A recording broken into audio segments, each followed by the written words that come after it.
74 மாண்புமிகு உறுப்பினர் திரு KN விஜயகுமார், மாண்புமிகு மீன்வளம் மீனவர் நலத்துறை மற்றும் கால்நடை பராமரிப்புத்துறை அமைச்சர் அவர்கள்.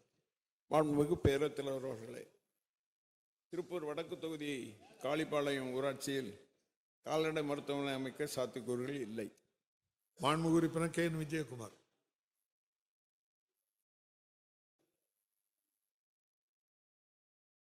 மாண்புமிகு பேரவைத் தலைவர் அவர்களே, தமிழகத்தினுடைய முன்னாள் முதலமைச்சர் எதிர்க்கட்சி தலைவர் அவர்களை வணங்கி,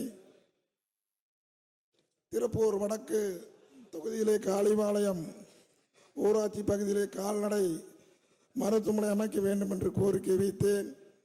அமைச்சர் அவர்கள் அந்த கோரிக்கையை இல்லை என்று நிராகரித்து விட்டார்கள்.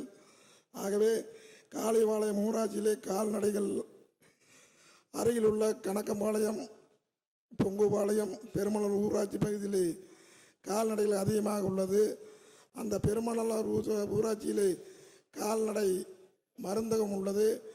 ஆகவே காளிபாளையம் ஊராட்சி பகுதியிலே கால்நடைகள் இருப்பதால் அந்த ஊராட்சி பகுதியிலே